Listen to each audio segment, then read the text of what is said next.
عليكم ورحمة الله وبركاته.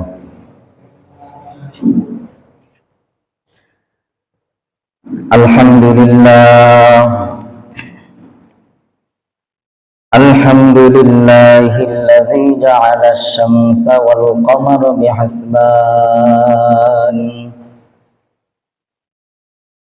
والنجم والشجر يسجدان وفضل زمانا على زمان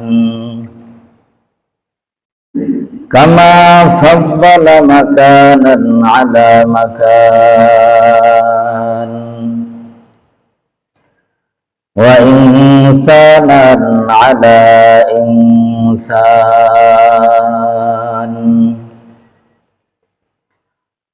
ونشهد أن لا إله إلا الله وحده لا شريك له ونشهد أن محمدا عبده ورسوله أرسله بالحق بشيرا ونذيرا وداعيا إلى الله بإذنه وسراجا منيرا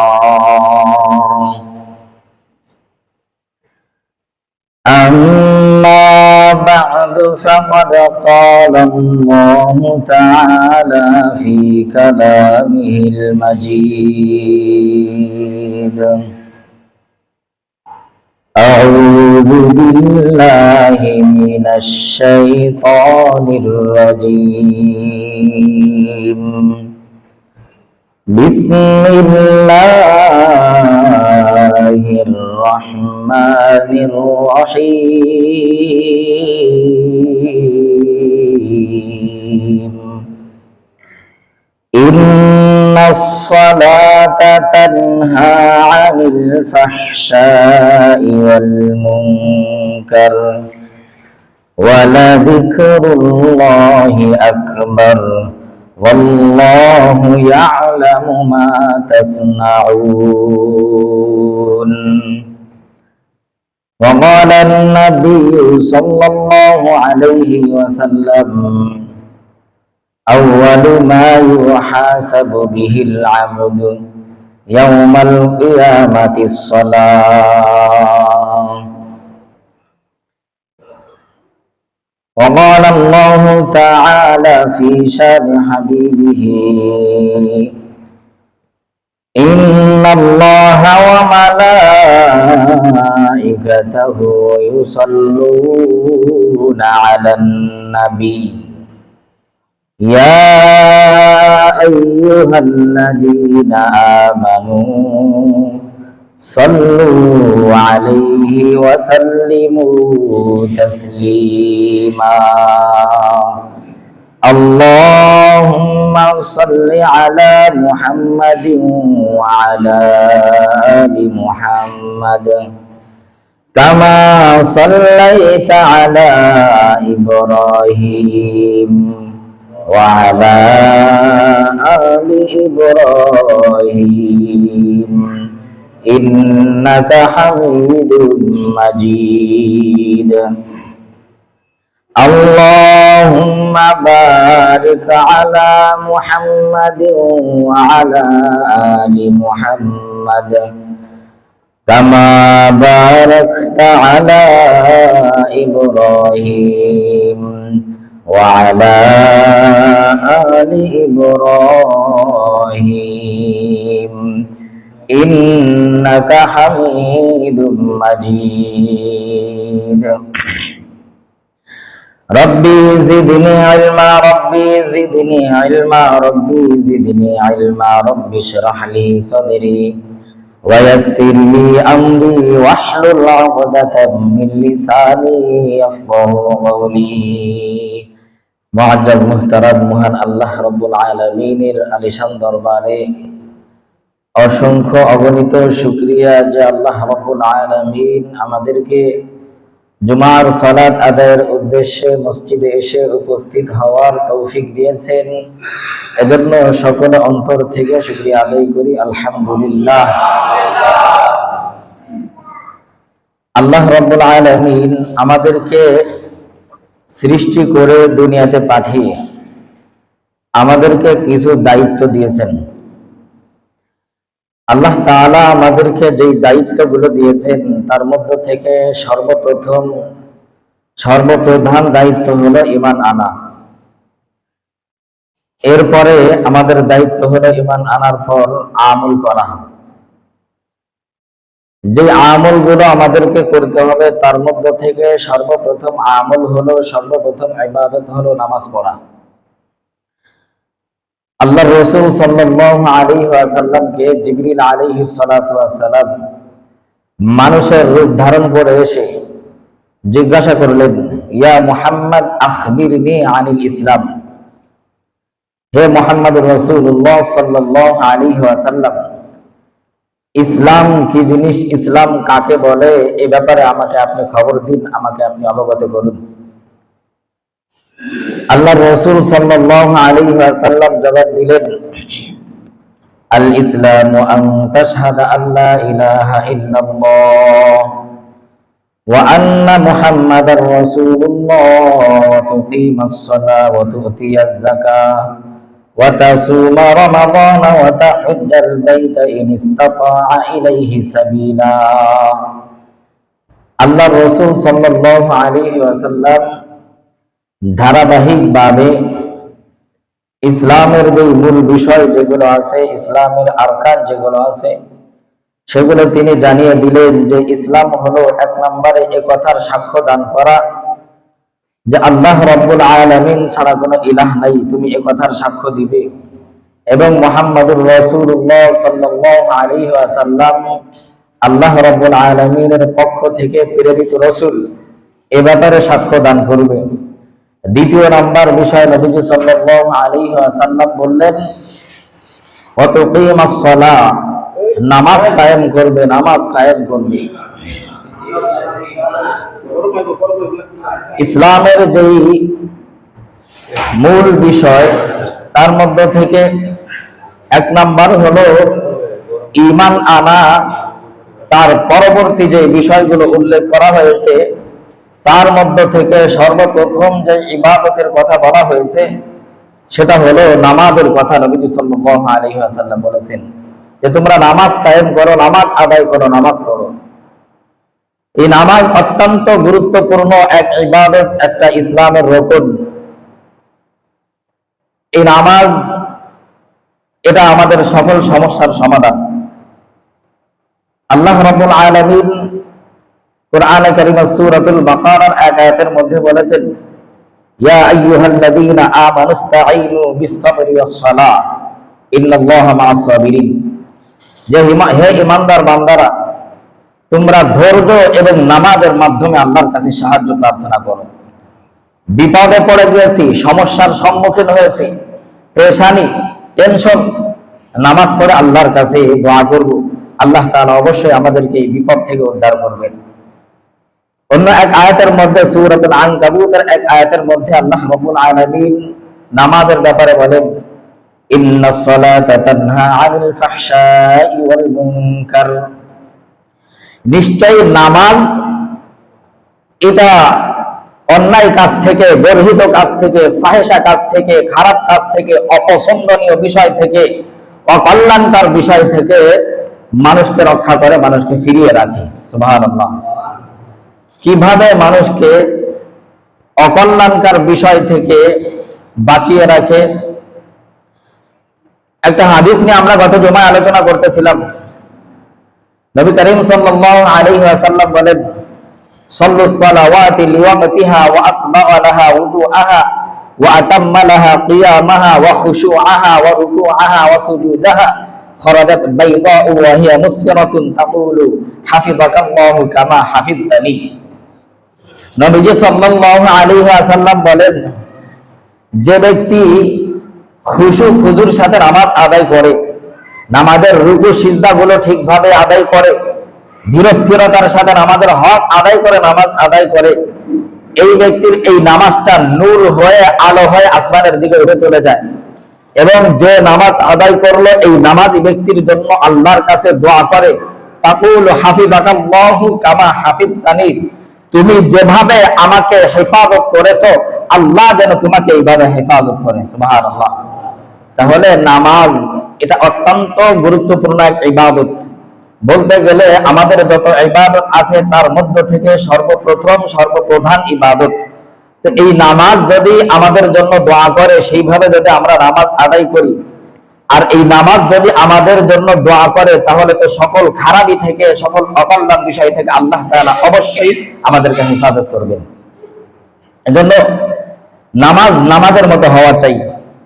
যে ব্যক্তি নামাজের হেফাজত করে, মুমিন বান্দাদের কিছু বৈশিষ্ট্য আল্লাহ তাআলা সূরাতুল মুমিনুনের শুরুতে বর্ণনা করেছেন। قد أفلح المؤمنون الذين هم في صلاتهم خاشعون। যতগুলো বৈশিষ্ট্য এই সূরাতুল মুমিনুনের শুরুতে বর্ণনা করা হয়েছে মুমিন বান্দাদের, তার মধ্য থেকে প্রথম নাম্বার বৈশিষ্ট্য হলো যারা নামাজ হেফাজত করে। সুবহানাল্লাহ। আল্লাযীনা হুম ফি সালাতিহিম খাশিউন, যারা নামাজের মধ্যে খুশু খুজু অর্জন করে, খুশু খুজুর সাথে নামাজ আদায় করে, নামাজের হেফাজত করে, এরা হলো এক নাম্বার মুমিন বান্দা।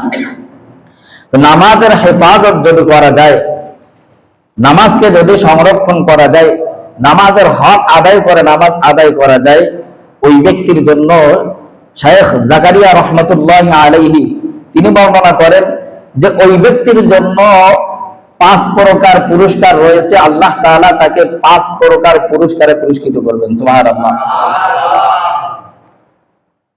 আন্না মান হাফাযা আলাস সালাতি আন্না আকরামাকাল্লাহু তাআলা বিখামসি খিসালিন। শাইখ জাকারিয়া রাহমাতুল্লাহি আলাইহি একটা হাদিস বর্ণনা করেন, যে ব্যক্তি নামাজের হেফাজত করে, যে ব্যক্তি নামাজের হেফাজত করে, ওই ব্যক্তিকে 5 প্রকারের সম্মানে আল্লাহ তাআলা সম্মানিত করেন। 5টা জিনিসের দ্বারা আল্লাহ তাআলা তাকে সম্মানিত করেন। 1 নাম্বার বিষয় হলো যে নাকি নামাজের হেফাজত করবে, নামাজের সংরক্ষণ করবে, নামাজ ঠিকভাবে আদায় করবে, নামাজ কায়েম করবে, আল্লাহ তাআলা ওই ব্যক্তির রিজিকের পেরেশানি দূর করে দিবেন। আমাদের সবচেয়ে বড় পেরেশানি যেটা, সেটা হলো রিজিকের পেরেশানি। কথা ঠিক কি না ভাই? এই যে এত দৌড়াদৌড়ি, এত পরিশ্রম, এত কষ্ট, রাত দিন ঝড় বৃষ্টি সবকিছু উপেক্ষা করে আমরা যে কষ্ট ক্লাস করি, পরিশ্রম করি, কিসের জন্য? রিজিকের জন্য না? তো যে ব্যক্তি নাকি নামাজের হেফাজত করে, আল্লাহর রাসূল সাল্লাল্লাহু আলাইহি ওয়াসাল্লাম বলেন ওই ব্যক্তির সর্বপ্রথম যে বিনিময় তাকে দেওয়া হবে সেটা হলো তার রিজিকের পেরেশানি আল্লাহ তাআলা দূর করে দিবে। অল্প অল্প রিজিকের মধ্যে আল্লাহ তাআলা তাকে বরকত দান করবেন। দ্বিতীয় নাম্বার হলো তাকে যে পুরস্কার দেওয়া হবে, তাকে যে বিনিময় দেওয়া হবে, সেটা হলো তার মৃত্যুর যন্ত্রণা, কবরের আযাব আল্লাহ তাআলা দূর করে দিবেন। যে কবরের আযাব কত বড় ভয়ঙ্কর আযাব, যারা নামাজ না পড়ে তাদের ব্যাপারে বর্ণনা করা হয়েছে। নামাজের ব্যাপারে যারা উদাসীন, গাফেল, নামাজের ব্যাপারে যারা বেখবর, এই সকল ব্যক্তিদের ব্যাপারে কঠোর ভয়ঙ্করের কথা বলা হয়েছে। নামাজ না পড়লে কবরের জগতে কি শাস্তি। তারপর যারা নামাজ পড়ে এদের 3 নাম্বার আরেকটা বিনিময় আল্লাহ রাব্বুল আলামিন দান করবেন, সেটা হলো কিয়ামতের ময়দানে তাদের আমলনামা তাদের ডান হাতে দান করবেন। সুবহানাল্লাহ। যে সকল ব্যক্তিদের আমলনামা ডান হাতে হয়ে যাবে, এই সকল ব্যক্তিদের আনন্দের কোনো সীমা থাকবে না। সূরাতুল হাক্কার মধ্যে, সূরাতুল ইনশিকাকের মধ্যে আল্লাহ রাব্বুল আলামিন এই সকল ব্যক্তিদের অবস্থা বর্ণনা করে দিয়েছেন। যখন কোন ব্যক্তি ডান হাতে আমলনামা পেয়ে যাবে তখন সে কি করবে? ফাআম্মা মান উতিয়া কিতাবাহু বিয়ামিনি, যেই সকল ব্যক্তিদের আমলনামা ডান হাতে দান করা হবে, যারা আমলনামা ডান হাতে পেয়ে যাবে, ফায়াকুলু হা উমরাউ কিতাবিয়াম, এই সকল ব্যক্তিরা আনন্দ চিত্তে তাদের আপনজন যারা আছে তাদের কাছে ছুটতে থাকবে। সূরাতুল ইনশিকাকের মধ্যে আল্লাহ রাব্বুল আলামিন বলেন, ফাআম্মা মান উতিয়া কিতাবাহু বিয়ামিনি ফাসাউফা ইউহাসাবু হিসাবান ইয়াসীরা, তাদের হিসাব সহজ হয়ে যাবে, হিসাব সহজ হয়ে যাবে। ওয়ায়ানকালিবু ইলা আহলিহি মাসরুরা।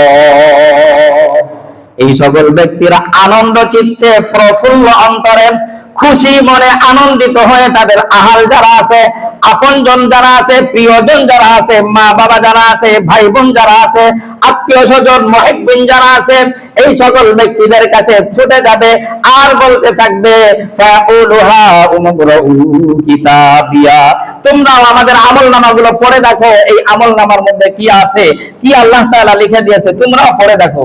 আনন্দ চিত্তে, খুশি মনে তারা এটা বলতে থাকবে। এবং এদের হিসাব আল্লাহ রাব্বুল আলামিন একেবারে সহজ করে দিবেন। যে সকল ব্যক্তিদের আমলনামা ডান হাতে চলে আসবে, এই সকল ব্যক্তিদের এক প্রকার হিসাবই হবে না। আল্লাহ রাব্বুল আলামিনের সামনে শুধুমাত্র দণ্ডায়মান হতে হবে, আল্লাহর সামনে হিসাব দেওয়ার জন্য উপস্থিত হবে। আল্লাহ তাআলা আমলনামা ডান হাতে দিয়ে দিবেন, বাস তাদের জন্য আর কোনো হিসাব নাই। ওয়ায়ানকালিবু ইলা আহলিহি মাসরুরা ফাসাওফা ইয়াদউ সুবুরা, এরপর তারা মুক্ত হয়ে যাবে, এদের কোনো টেনশনে আর থাকবে না। এবং যে সকল ব্যক্তিদের হিসাব আল্লাহ রাব্বুল আলামিন নেবেন, যারা নাকি হিসাবে আটকা পড়ে যাবে, এদের অবস্থা খুব ভয়ঙ্কর হয়ে যাবে। তাদের দুঃখের সীমা থাকবে না যে সকল ব্যক্তিরা তাদের আমলনামার হিসাব দিবে। ওয়া আম্মা মান উতিয়া কিতাবাহু বিশিমালি, আর যে সকল ব্যক্তিদের আমলনামা তাদের বাম হাতে দান করা হবে, এই আমলনামা যাদের বাম হাতে দেওয়া হবে, এদের আমলনামাগুলো সামনাসামনি ভাবে দেওয়া হবে না। তাদের বুক চিরে, তাদের হাতটাকে বুকের ভিতর দিয়ে ঢুকিয়ে পিছন দিক দিয়ে তাদের আমলনামাগুলো তাদের হাতে দেওয়া হবে। ওয়া আম্মা মান উতিয়া কিতাবাহু ওয়ারাআ যাহরি, আল্লাহ রাব্বুল আলামিন সূরাতুল ইনশিকাকের মধ্যে বলেন, আর যাদের আমলনামা তাদের পিছন দিক দিয়ে দেওয়া হবে, ফাসাওফা ইয়াদউ সুবুরা, তারা মৃত্যু কামনা করবে, মৃত্যুকে তারা ডাকতে থাকবে। ওই সময় মৃত্যুকে ডেকে কোনো লাভ হবে না। দুনিয়া থেকে যারা মৃত্যুবরণ করেছে তাদের আর মৃত্যু হবে না, কোনো লাভ হবে না, চিৎকার করতে থাকবে। ফায়াকুলু ইয়া লাইতানি লাম উতা কিতাবিয়া, আফসোস করে করে বলতে থাকবে, হায় আমাদের আফসোস, যদি এই আমলনামা আমাদেরকে না দেওয়া হতো কতই না ভালো হতো। তো যারা নামাজ ঠিকভাবে আদায় করে, নামাজের প্রতি যত্নবান হয়, এই সকল ব্যক্তিদের আমলনামাগুলো ডান হাতে দেওয়া হবে। আর যে সকল ব্যক্তিদের আমলনামা ডান হাতে চলে আসবে, ওদের আর কোনো টেনশন থাকবে না। এর পরবর্তী বিনিময় তাদেরকে দেওয়া হবে যে তারা ফুল সিরাত, যেটা পার হতে 1000 বছরের সময় লাগবে, এই ফুল সিরাত তারা বিজলির গতিতে, দ্রুত গতিতে কখন যে পার হয়ে যাবে নিজেরাই বুঝতে পারবে না। আর যে ফুল সিরাতও পার হয়ে গেল, ওই ব্যক্তির জন্য জান্নাত সহজ, জান্নাত আসান, ওই ব্যক্তি নিশ্চিত সে জান্নাতে প্রবেশ করবে। সুবহানাল্লাহ। পক্ষান্তরে যে সকল ব্যক্তিরা নামাজের প্রতি অবহেলা করে, গাফলাতি করে, বেখবর নামাজের ব্যাপারে, নামাজের সময় হয়ে যায়, খবর থাকে না নামাজ পড়তে হবে, গুরুত্ব নাই নামাজ পড়তে হবে, আল্লাহ রাব্বুল আলামিন সূরাতুল মাউনের মধ্যে তাদের ব্যাপারে বলেন, ফাওয়াইলুল লিল মুসাল্লিন, ফাওয়াইলুল লিল মুসাল্লিন আল্লাযীনা হুম আন সালাতিহিম সাহুন, ওই সকল ব্যক্তিদের জন্য দুর্ভোগ যারা নামাজের ব্যাপারে বেখবর, নামাজের ব্যাপারে যারা উদাসীন, তাদের জন্য বড় দুর্ভোগ, তাদের জন্য বড় বিপদ। শাইখ জাকারিয়া রাহমাতুল্লাহি আলাইহি বলেন, যারা নামাজ পড়ে না, নামাজ পড়তে চায় না, নামাজের ব্যাপারে বেখবর, এই সকল ব্যক্তিদেরকে 15 প্রকার বিপদের সম্মুখীন করা হবে, 15 প্রকার বিপদের সম্মুখীন করা হবে। 15 প্রকারের মধ্যে থেকে 5 প্রকার দুনিয়ার মধ্যে, দুনিয়াতেই তারা 5 প্রকার বিপদের সম্মুখীন হবে। আর 3 প্রকার মৃত্যুর সময়, 3 প্রকার কবরের জগতে, 3 প্রকার হলো কবর থেকে ওঠার পর। যেই 5 প্রকার দুনিয়ার মধ্যে থেকে 1 নাম্বার হলো যারা নামাজের ব্যাপারে উদাসীন, নামাজের ব্যাপারে গাফেল, বেখবর, নামাজের প্রতি গুরুত্ব যারা দেয় না, নামাজ পড়তে চায় না, পড়েও না, এই সকল ব্যক্তিদের জীবনের মধ্যে কোনো বরকত থাকবে না। শত শত টাকা, হাজার হাজার টাকা কামাই করবে, ডান হাতে 50,000, বাম হাতে 50,000, ডান হাতে 1 লাখ, বাম হাতে 1 লাখ, এত ইনকাম করার পরও এদের জীবনে কোনো বরকত থাকবে না। দেখা যাবে যে মাস শেষ হওয়ার পর এই 2 লক্ষ টাকা তো ব্যয় হয়েছেই, আরো 1-1.5 লক্ষ টাকার ঋণ হয়ে বসে আছে। তো নামাজের প্রতি যারা যত্নবান না হবে এদের জীবনের মধ্যে কোনো বরকত থাকবে না। দ্বিতীয় নাম্বার তাদের বিপদ হলো এদের চেহারার মধ্যে নেককার বান্দাদের যে একটা নূর থাকে এই নূর থাকবে না। যারা ইবাদত করে, যারা আল্লাহর কুদরতি কদমে সিজদা করে, নামাজ পড়ে, এদের চেহারার মধ্যে, এদের মুখের মধ্যে আল্লাহ রাব্বুল আলামিন নূর দান করেন। নূর সীমাহুম ফি উজুহিহিম মিন আতারিস সুজুদ। সূরাতুল ফাতহের মধ্যে আল্লাহ রাব্বুল আলামিন বলেন যারা নাকি আল্লাহর কুদরতি কদমে সিজদা করে, অর্থাৎ যারা নামাজ পড়ে, আল্লাহ রাব্বুল আলামিনের গোলামি যারা করে, ইবাদত যারা করে, এদের চেহারার মধ্যে ওই সিজদার আলামত, সিজদার চিহ্ন তাদের চেহারার মধ্যে থেকে যায়। তাহলে নামাজ যদি কেউ পড়ে তো ওই নামাজের মধ্যে সিজদা আছে, ইবাদতের চিহ্ন তার চেহারার মধ্যে ভাসবে, একটা নূর। এটা এই যে সিজদার চিহ্ন, এটা হলো একটা নূর। যদি কোনো ব্যক্তি নামাজ পড়ে, ইবাদত বন্দেগি করে, আল্লাহকে ভয় করে চলে, ওই ব্যক্তির চেহারার মধ্যে সে যত বড় কালো মানুষ হোক না কেন, হাবশি গোলামও যদি হয়, তারপরে তার চেহারার মধ্যে আল্লাহ তাআলা একটা নূর দান করেন, দেখলেই বোঝা যায়। তো যে ব্যক্তি নাকি নামাজ না পড়ে, ইবাদত না করে, আল্লাহর কুদরতি কদমে সিজদা না করে, ওই ব্যক্তির চেহারার মধ্যে এটা থাকে না। থাকবে কিভাবে? যে সিজদা করে তার কপালের মধ্যে, তার চেহারার মধ্যে সিজদার আলামত থাকবে, যে না করবে তার থাকবে না। এটাই তো স্বাভাবিক নিয়ম। তো যারা নাকি নামাজ না পড়ে, ইবাদত না করে, এদের চেহারা থেকে নেককার বান্দাদের নূর উঠিয়ে নেওয়া হয়। এবং এই সকল ব্যক্তিরা যে কোনো নেক আমল করবে, ভালো কাজ করবে, নামাজ পড়ে না, অন্যান্য ভালো কাজ করে, জনকল্যাণমূলক কাজ করে, দান খয়রাত করে, মসজিদ নির্মাণ করে, আরো যত রকমের ভালো কাজ আছে, যত রকমের কল্যাণকর কাজ আছে সব করে, কিন্তু নামাজ না পড়ার কারণে তাদের এই ভালো কাজগুলোর বিনিময় তাদেরকে দেওয়া হবে না। এরপরে যারা নাকি নামাজ পড়ে না, নামাজের ব্যাপারে বেখবর, নামাজের ব্যাপারে উদাসীন, নামাজ পড়তে চায় না, এদের আরেকটা আযাব হলো, বিপদ হলো, আল্লাহর কাছে কোনো বিপদে পড়ে, কোনো ক্ষতির সম্মুখীন হয়ে দোয়া করবে, কিন্তু ভাই আল্লাহ তাআলার দরবারে দোয়া কবুল হবে না। নেককার বান্দারা দোয়া করবে, 5 নাম্বার যে বিপদ দুনিয়াতে তাদের, নেককার বান্দারা সমষ্টিগতভাবে একত্রিত হয়ে কোনো বিপদের কারণে আল্লাহর কাছে দোয়া করবে, এই দোয়ার মধ্যে এই ধরনের ব্যক্তিদের কোনো অংশ থাকে না, হক থাকে না। আল্লাহর কাছে নেককার বান্দারা বিভিন্ন সময় বিভিন্ন রকমের দোয়া করে, আল্লাহ করোনা ভাইরাস থেকে আমাদের রক্ষা করো, আল্লাহ রাসেল ভাইপার নামক যে সাপ আযাব গজব আমাদের উপর আসছে, এটা থেকে আমাদেরকে রক্ষা করো। বিভিন্ন রকমের আযাব গজবের জন্য নেককার বান্দারা যে দোয়াগুলো করে, এই দোয়াগুলোর মধ্যে তাদের কোনো অংশ থাকে না। অন্যান্য ব্যক্তি যারা আছে, যারা নামাজ ঠিকভাবে পড়ে, তাদের জন্য এই দোয়া কবুল করা হবে, তাদেরকে এই বিপদ থেকে আল্লাহ রাব্বুল আলামিন বাঁচাবে।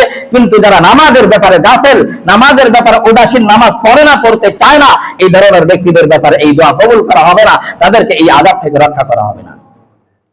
এজন্য মুহতারাম হাজিরিন, নামাজের প্রতি আমাদের গুরুত্ব দেওয়া দরকার ভাই। মাত্র 5 ওয়াক্ত নামাজ সারা দিনের মধ্যে, এই 5 ওয়াক্ত নামাজ যদি আমরা না পড়তে পারি, তাহলে আল্লাহর কি গোলামি আমরা করলাম। আমাদের উপর যে বিপদ আসে, মুসিবত আসে, দুনিয়াতে একের পর এক আযাব আমাদের উপর আসতেই থাকে, আসতেই থাকে। কেন আসে? দেখেন, আমাদের কোনো ইবাদতের প্রতি আমাদের কোনো গুরুত্ব নাই। 1 নাম্বার ইবাদত আমাদের উপর নামাজ, এটার তো কোনো গুরুত্ব আমাদের মধ্যে নাই। এই সমাজের মধ্যে যদি 500 ফ্যামিলি থাকে, পরিবার থাকে, 500 মানুষের বসবাস থাকে, হাতে গুনে দেখেন কয়জন মানুষ আমরা 5 ওয়াক্ত নামাজ পড়ি। তাহলে গজব কেন আমাদের উপর আসবে না?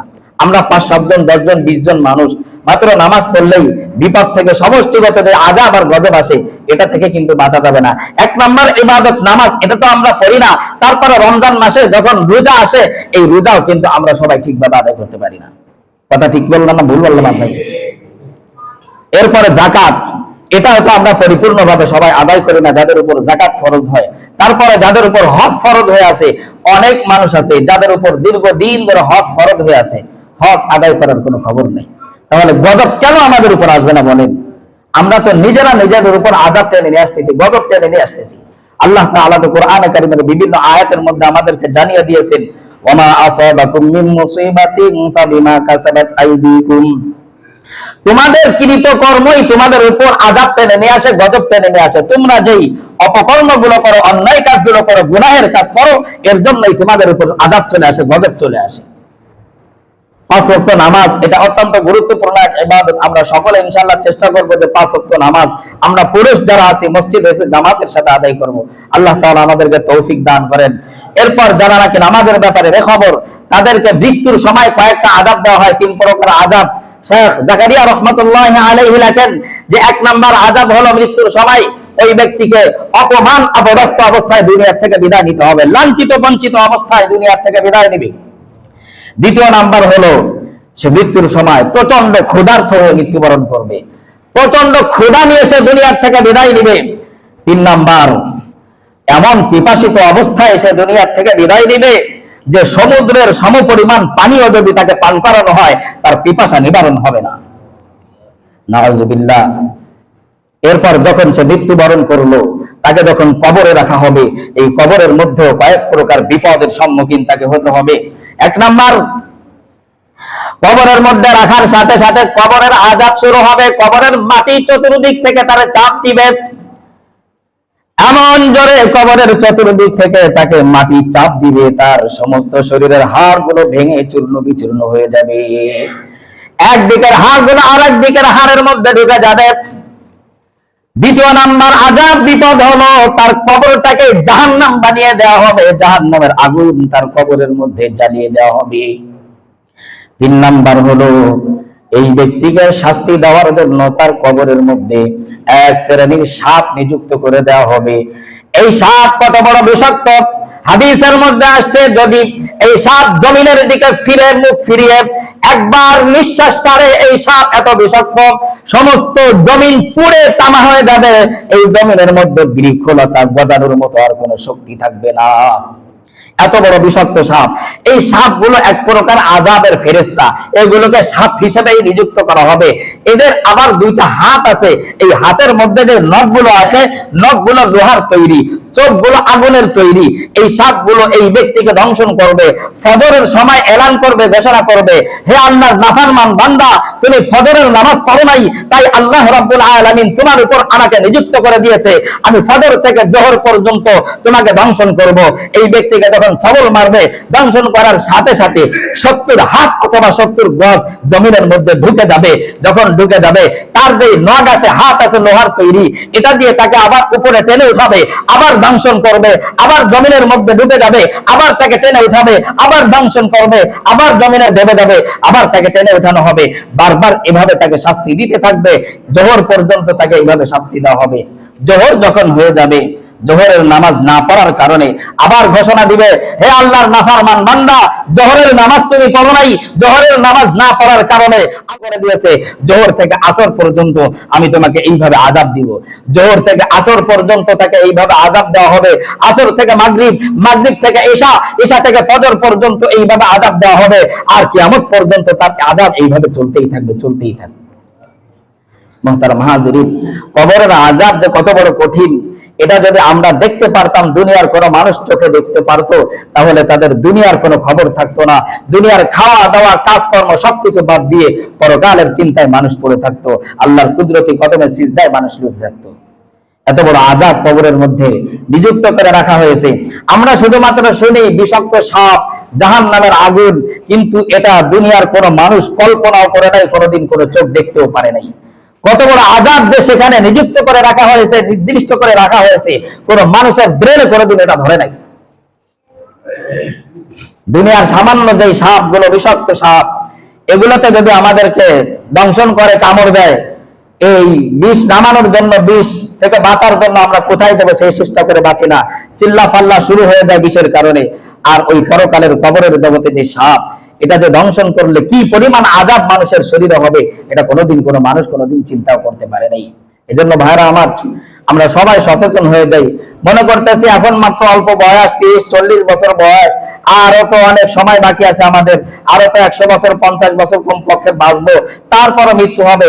ওই মরণের আগে নামাজ কালাম পড়ে, ইবাদত বন্দেগী করে তারপর আমরা কবরে যাব তওবা তিল্লা করে, ওই সুযোগ কারোর নাও হতে পারে।